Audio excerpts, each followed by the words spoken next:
Hello everyone and welcome back to the MCFC Lads Podcast. It's episode 16 and it is one of the biggest episodes we have brought to you yet. I'm joined by Alex. How are we, mate? Hello everyone. It's Derby week. It's one of the best weeks of the year. You cannot complain with Derby week, especially after the 2 weeks we've just had with absolutely no football. We're back and it's a big one. Well, yeah, obviously last time we spoke to you on this podcast, it had been a few days after that Brighton game, about a week ago. That was a bad one. Let's try and move on from that.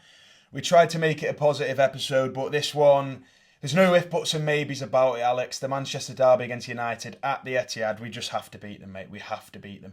Yeah, 100%. We've not beaten Amorim's Manchester United yet, and that's not acceptable. I've said many times in this podcast, one of Pep's biggest failings as Manchester City manager is his failures against Manchester United so far.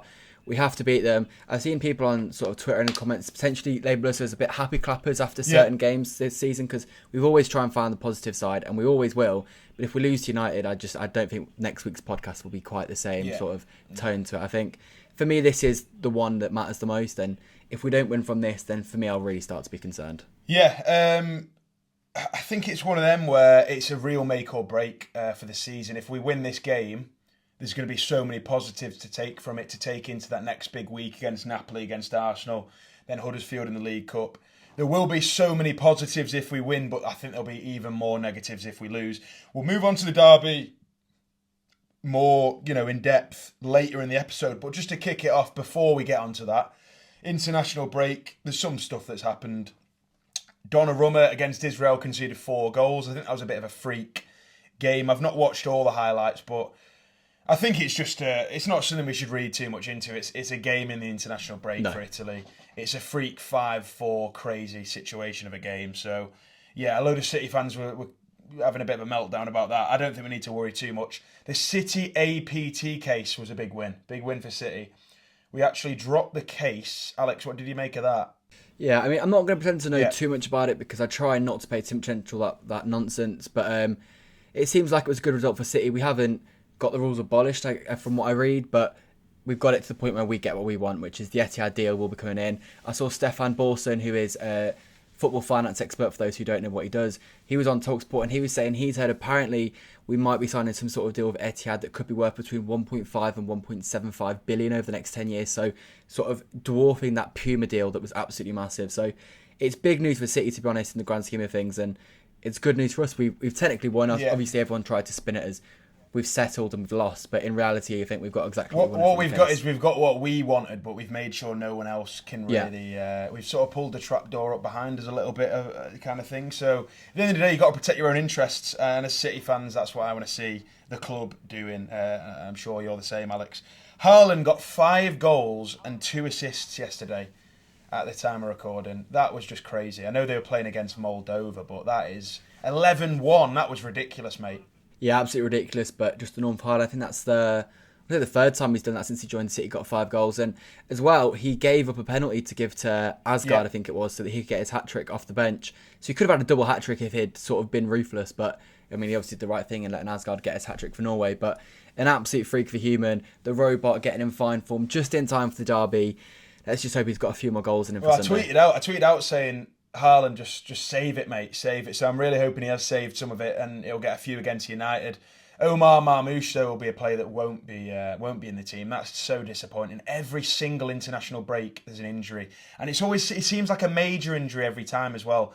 This one is a knee injury that hasn't quite been fully looked into yet, but we know he's missing the derby. The club released a statement saying he suffered a knee injury. His initial tests say that he will miss the game.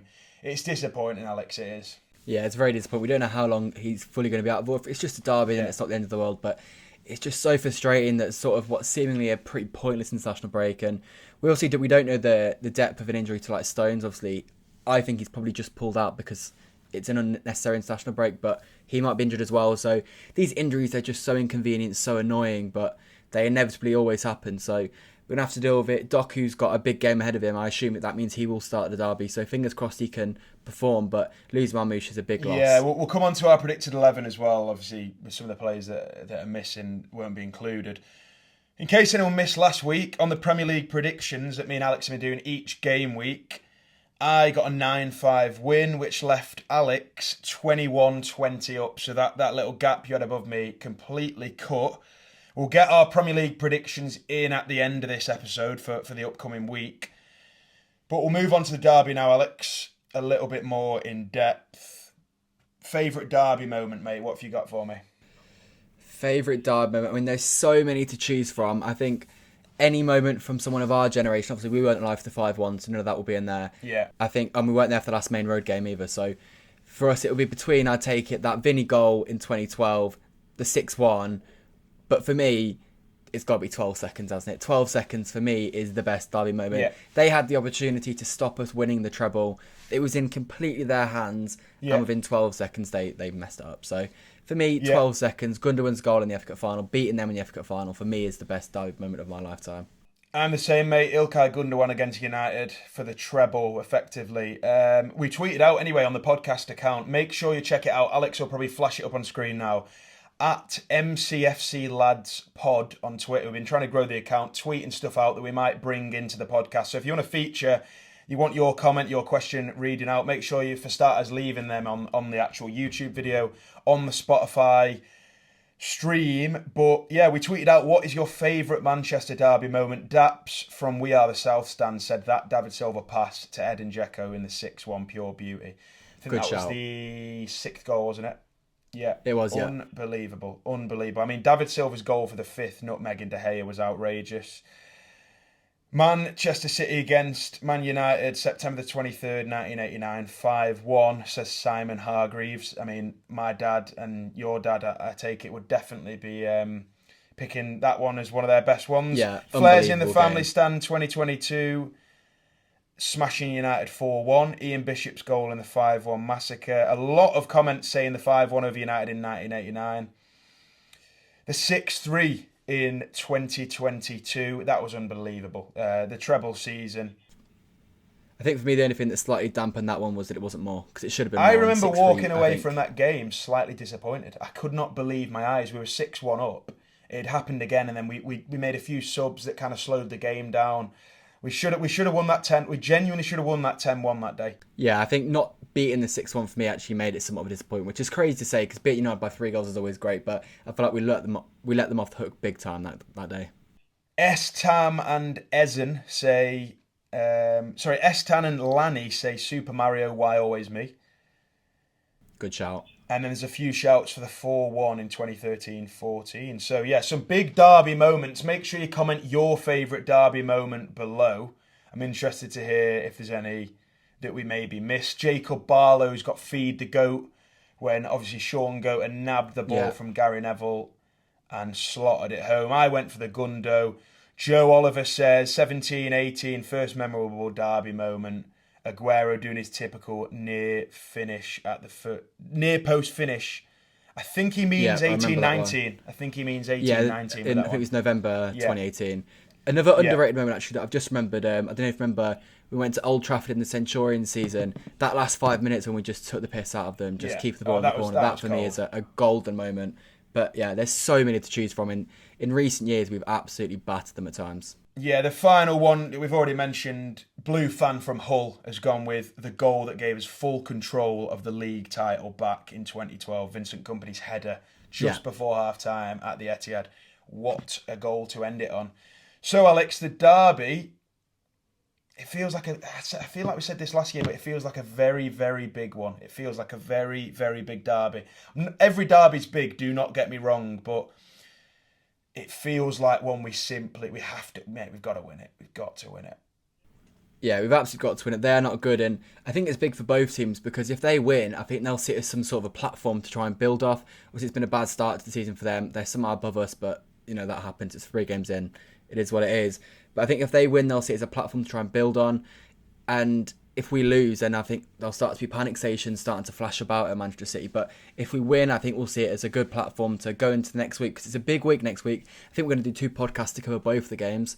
But now in the Champions League, obviously last year we got knocked out of the Champions League in the playoff round because we messed up the group stage, and so this year we cannot afford to do the same. And Arsenal away is a huge game as well, and a massive challenge to this new young team. So I think we need to win as a platform, but also just as a statement to the league that we may have started badly, but we're not out of it. We're not just going to disappear for good. We are still we want to be hunting for that title, and even if we don't win it, we want to be there or thereabouts, and we can't afford to lose any more ground on Liverpool, who are top of the league at the moment. Yeah, absolutely heaps and heaps of content coming your way on obviously the MCFC Lads YouTube channel, but also on Spotify for the podcast as well.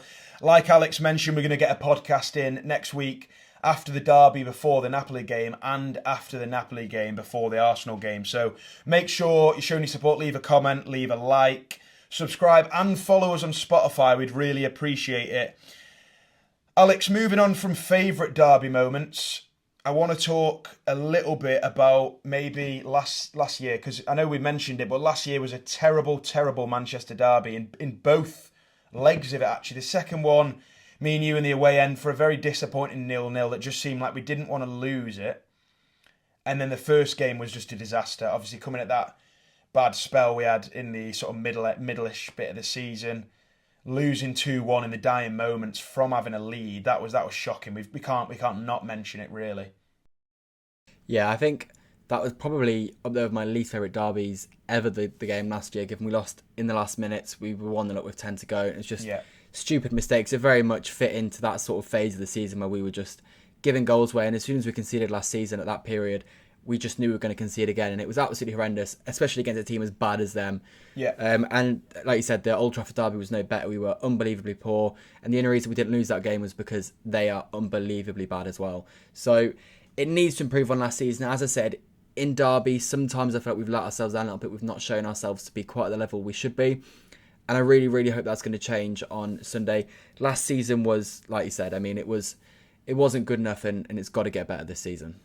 Yeah, it was absolutely terrible. I was speaking to a couple of my mates that are United fans, and they were saying that they think they might have us this weekend because, one, they had us last year when they were terrible, probably even worse than they are now, but they also said that they were back against Burnley. Now, if being back means needing a 97th minute winner to beat a team that's, likely to go down or in contention to go down in Burnley, I think they need to wake up. After they said that as well, they said they were good against Arsenal, a game they lost.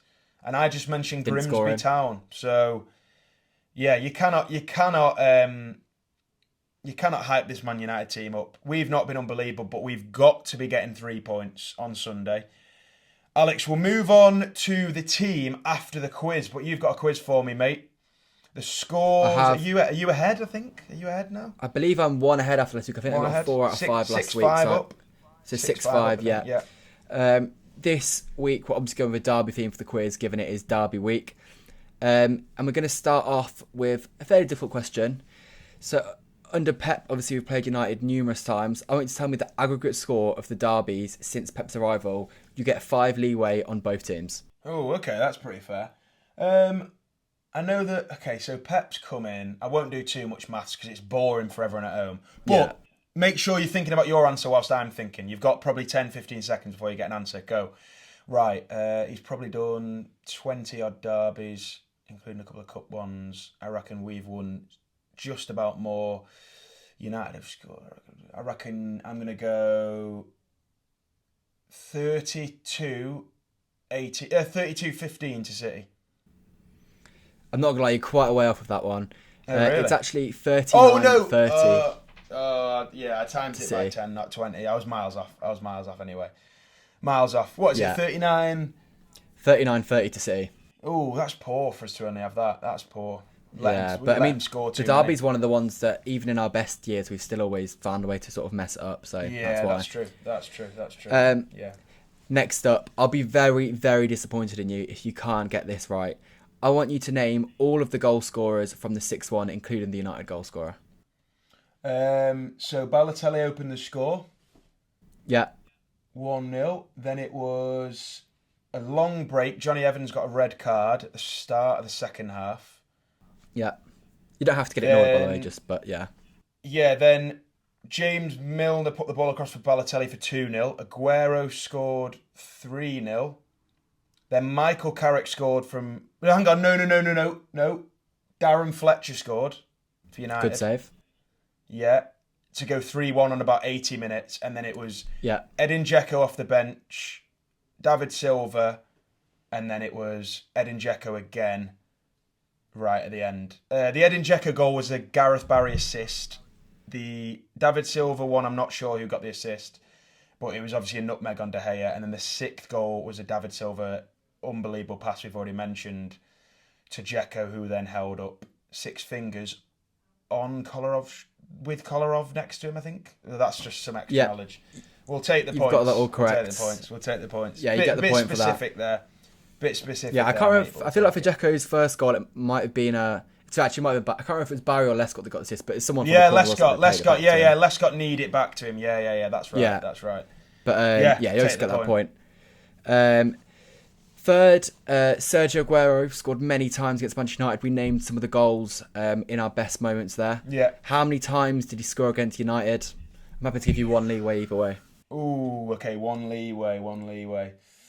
So we'd have got one in the 6-1. 2, we got one then a year later. Did he get one in that? Ooh, he's 3, 4. I'm going to say that he got 10 goals against United. He didn't, but you do get the point because he got 9 goals against Manchester United. Decent guess. I'll take it. Yeah, I'll take that. Very, very reasonable guess. Next up, obviously, we beat Manchester United in the Community Shield at the start of last season. Yeah. Bernardo Silva equalised late on, but we won in a penalty shootout. Can you tell me who scored the winning penalty in that penalty shootout? Winning pen.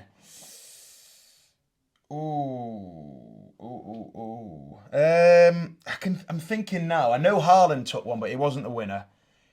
I think Nunes scored a really good penalty, but I don't think it was the winner. I'm struggling a bit of who would have been left on the pitch.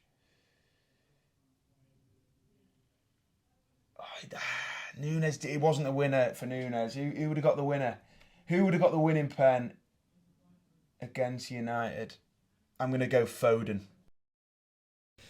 It wasn't. It was a very, very rogue answer because the answer to it is Manuel Akanji. Oh, yeah. Okay. Yeah. Okay. Right, so you're on 2 for 4. This is your chance to get 3 for 5, which would be, I think 3 for 5 is generally our solid score, isn't it? So still a respectable if you get this. Obviously, there's rumours that Donnarumma will be making his debut on Sunday. We've got no idea. We'll go on to our predicted 11 later and we'll decide if we want to put him in. I want you to name me the last 3 goalkeepers to make their professional debut for Man City. As in, don't know if you understand that question, but yeah. Okay. Last 3 goalkeepers professional debut. Oof. It's a nasty question, that. That is a nasty, nasty question. One of them off the bat is very... Joe Hart. Right, can I just... let me rephrase the question because I think you've misunderstood it. I just mean to make their debut for Man City in a meaningful game. What? Oh, in a City, for City or just overall? Just make their debut for City, yeah, sorry. When I said professional, I mean as in Okay. Yeah, so go again. Okay, so James Trafford's the last one. Yeah. Before that, Stefan Ortega. Correct. And before that, now, I was going to go Zach Steffen. I'm not putting that as my answer. It's definitely not Edison. I'm going to go...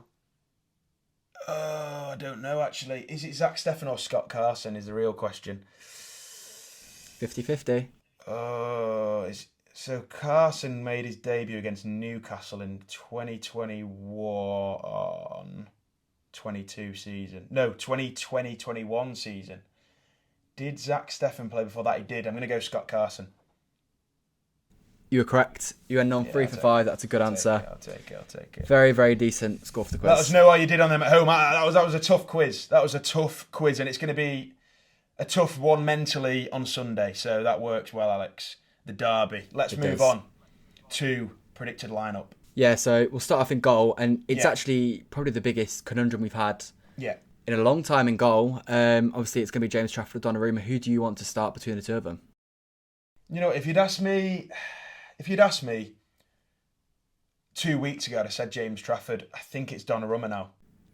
Yeah, that's a fair answer. I'm not going to lie. So I think it will be Donnarumma.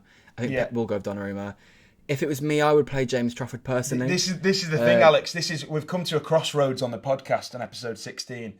is this a predicted lineup or is it what our lineup would be? Well, yeah, that's true. But I think Because if I it's think our probably a lineup, I think it's James Trafford. I think what we have to do is predict who we think Pep's lineup. Pep is going to pick, and I think we go with Donnarumma. So I think you're right with Donnarumma. I think he will be. If it was my choice, as I just said, I'd go James Trafford, and I would put Donnarumma in for Napoli because I think it's an early game to put him for a Champions League game. That's what I would do. But yeah, I think we both agree that he probably will do Donnarumma. Yeah, left back, Ait-Nouri straight in.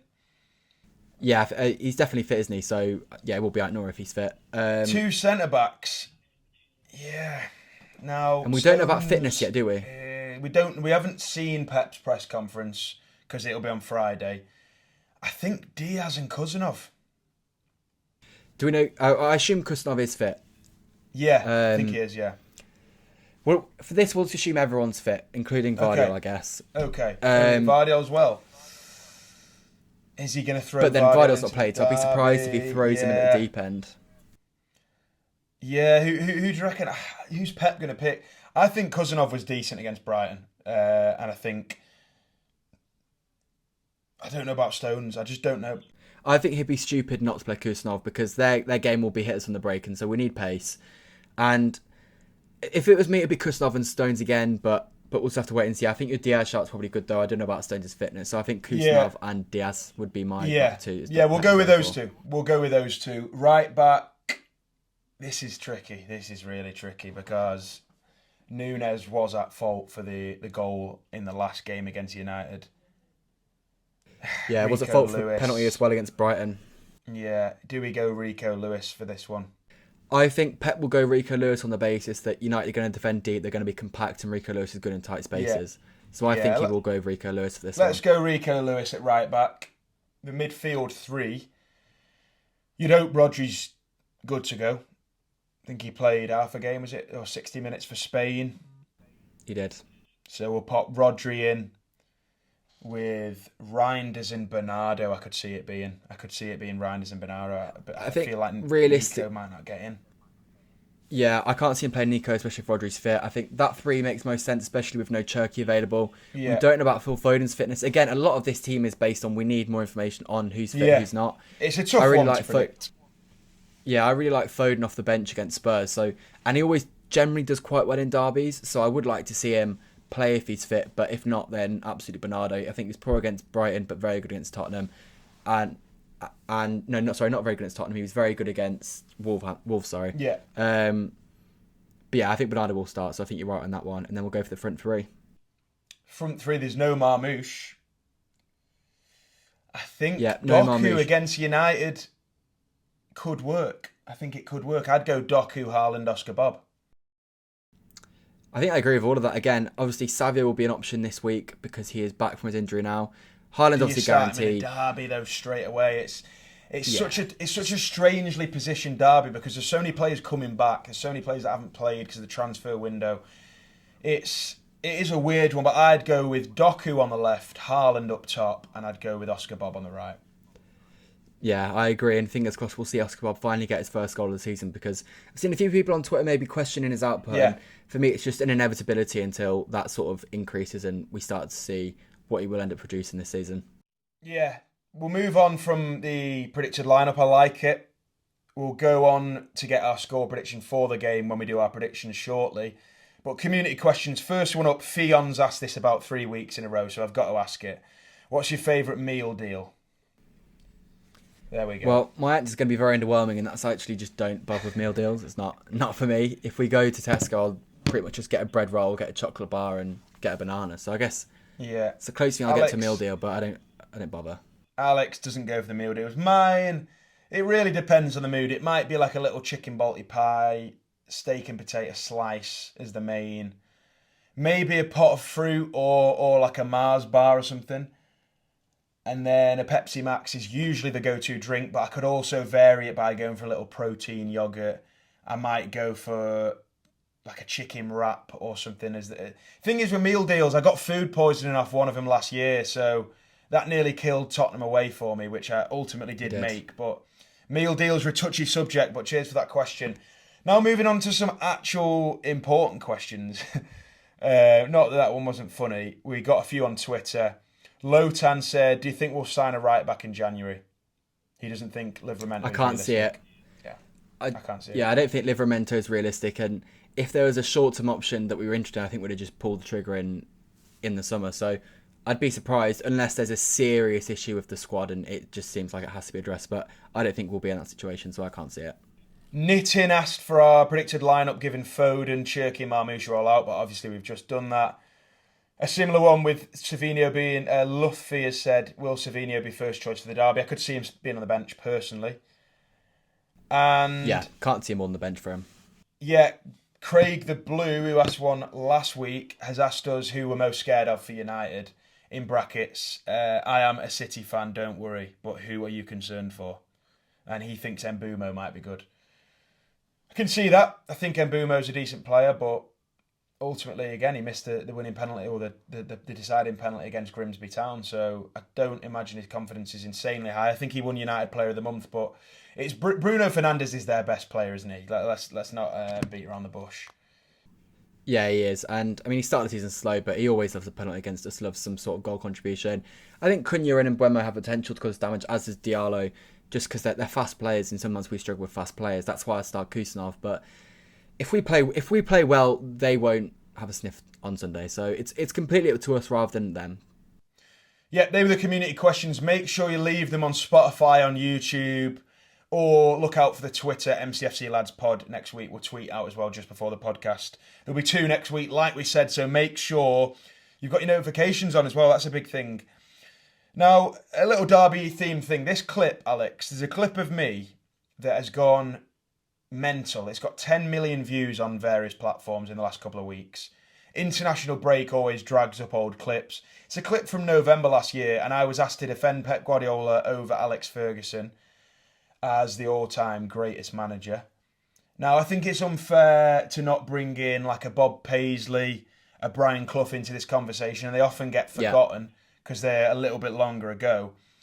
But I was asked to defend Pep Guardiola, and I stand by it. I mean, for you, is Pep Guardiola the greatest manager of all time? For me, he is. For me, he's come to not only the Premier League, he's changed football across the whole world. If you look in England specifically, the way we play, the country plays, the nation, the national team. You look at grassroots football, he's changed that. He's completely changed the way we perceive football in this country.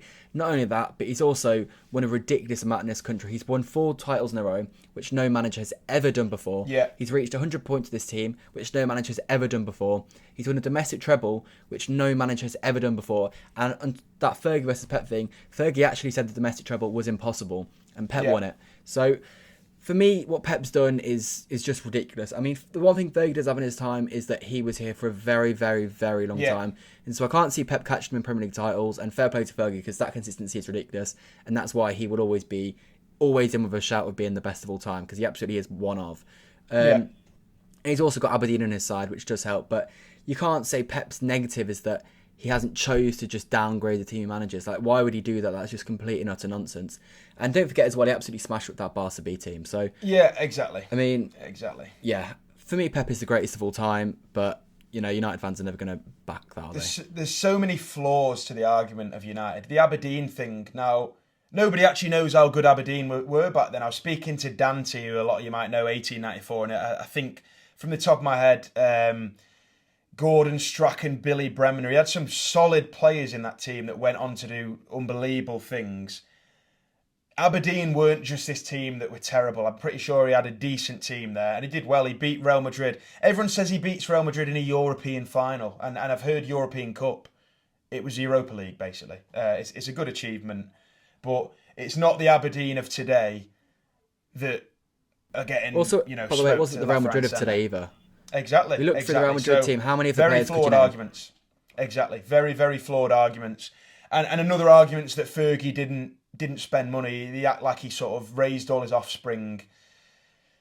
And brought it just made it's nonsense. It's absolute nonsense. Fergie spent the most any manager's ever spent. Obviously, he's had a longer career than most managers, but Sky and Transfermarkt inflated the transfer fees relative to the rest of the market for Fergie's career, and he spent 3.5 billion. So if you want to see that data, go on Sky Sports. It's somewhere on there. 2 years, 1 year ago. No one's denying Fergie was a good manager, but he spent an awful lot of money, and a lot of the arguments people use to defend him against Pep are sheerly the amount of years he's had in management, which Pep hasn't had yet, which obviously does make sense a little bit, but Pep's won, 6 titles in his first 8 years, now 9 years as a manager at City. He won a lot at Bayern, obviously didn't win the Champions League, but he won 2 of them at Barcelona against who? None other than Alex Ferguson. So, yeah, it's one that I think Fergie should be losing. 48 trophies in 30 odd years. Pep has 40 in about half as much time. Same with the Premier League trophy tallies. He's got 6 Premier League titles. Fergie has 13, but he's been here way less than half the time. So the treble, like you said, 100 points, domestic treble. There's so many achievements Pep Guardiola has, and I don't think those individual seasons Fergie gets close to, personally. So, yeah, I don't know if it's worth arguing about all day. They're both unbelievable managers in slightly different eras, but for me, Pep Guardiola takes it, and people love, coming at me for these clips are way up. People were talking about how much we spent this summer and in January, and I just thought, what do you want me to do? Have a time machine? Because that clip's from a year ago that someone's dug up. That's not down to me, but yeah, we'll move on from the Pep v Fergie debate. Yeah, it's a good one, and the fact that everyone talks about it for so long probably does show how close it might be. On to the predictions, Alex. Now, we'll be going in depth a little bit more about our predictions for the game in terms of score, who we think might be, key and stuff, with Big Steve, if all goes well, on a video tomorrow or Friday. Yeah. So we'll save a little bit of that, score predictions. We'll give you our score prediction here, but we'll go into the game-by-game predictions for the weekend. Now, like I said, Alex is a point ahead of me. We're going the whole season trying to predict all the games. And first up, 12:30 kickoff on Saturday. It's Arsenal Forest. How do you see that one going? I think my prediction for this one's definitely changed given the Nuno news. But I'm going to go Arsenal to win that one 3-1. Pretty comfortably. Okay. Yeah, I think it's a bit of a strange one, like you said. Ange Postecoglou coming in. He's not going to have much time to turn things around after an international break. I'm going to go Arsenal to win 2-0. Bournemouth, Brighton up next. I'd call that the shit away game derby. Personally, it's just two rubbish places to get to. I'm not a huge fan of either team. I think Bournemouth are decent. Brighton obviously beat us. I'll go 1-1. Yeah, like you said, probably the 2 worst away days in the league at the moment for us specifically. I'm going to go for Bournemouth to edge that one 2-1. Crystal Palace, Sunderland next up. Sunderland have had a great start. Palace, obviously in Europe this year. They'll be having a Carabao Cup game, Europa Conference League. I still think they'll beat Sunderland. I'm going to go 2-1. I'll go 2-0 Palace for that one. I think that they will beat them fairly comfortably. Everton, Villa. How do you see that one going? Everton started strongly, Villa not so much. So I'm inclined to go with an Everton 2-1 win there. Okay, Everton 2-1 against Villa. Now I'm going to go... I think Villa will bounce back. They're going to need some points. I think Villa are going to win that 1-2-1. Fair enough. Fulham against Leeds. I'll go with a 2-0 Fulham win. I just think they'll get the job done there. Yeah, Leeds away from home, not looking good this season, I don't think. I'll go with a 3... Wait, what did you say, sorry? I said 2-0 Fulham, mate. I'll go 3-1 Fulham. Same score difference. Yeah. Newcastle, Wolves. Newcastle, obviously, some new players coming in. I think they're going to hit Wolves here on the 3 p.m. on Saturday, and it's going to be a 3-0 job. I think they're going to smack them a bit. Yeah, I was thinking 3-0 as well. I'll go 3-1. Strand Larson to score against the team that nearly signed him. 3-1 Newcastle for that one. West Ham, Tottenham. This can be a bit of a weird game. Obviously, a bit of a derby as well. 5:30 kickoff. I'll definitely get this one on. I think Tottenham are just going to be a bit hit and miss this season. Obviously, Potter got the win for West Ham last time, and I think they're going to surprise Tottenham a bit. I'm going to go with a 2-2 thriller. Hopefully it is when I'm eating my tea on Saturday. Yeah, West Ham usually do actually get a result from this fixture from the games I remember. I think Thomas Frank's Tottenham are a bit more consistent this year than they were under Ange, so I'll say they'll edge it 2-1, but I do think it'll be a close game. Brentford, Chelsea, what about that one? Chelsea have got to win that one. Brentford not nearly as good as they were in past seasons, so I'll go with Chelsea to win that one 3-1. Yeah, I'll go.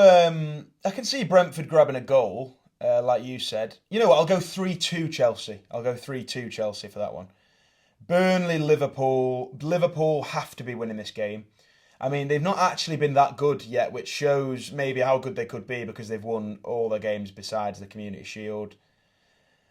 I think Burnley obviously beat Sunderland at home. I think Burnley are going to lose this one. I think Liverpool get a cheeky 2-0. Yeah, I think Liverpool can absolutely smack them. I assume Isak will make his debut, and I'm going to go for 4-0 Liverpool win here. I think it'll be a statement performance for them in the 2 p.m. on Sunday. Okay, and the Manchester derby, the big one, Alex. To finish us off, 4:30 on Sunday. What score are you hitting us with, mate? I think it's go big or go home on Derby Day, so I'm going to go Manchester City 4, Manchester United 1. Alex, I would give everything I own for that. Nah, I don't know if I give everything I own. Ooh, yeah, I would. Go on, I'll say it. I'll give you a 2-0 City. I'll give you a 2-0 City for that one. I'd take that all day. We've got to beat United. It's as simple as that. We'll end the podcast pretty much there, Alex. Big video, hopefully come with Big Steve if all goes well. If not, this will remain as our prediction. But hopefully we'll have a video out anyway, preview for the derby. Just beat him. Just beat him. Please, just beat him. All we've got to do. Come on, City.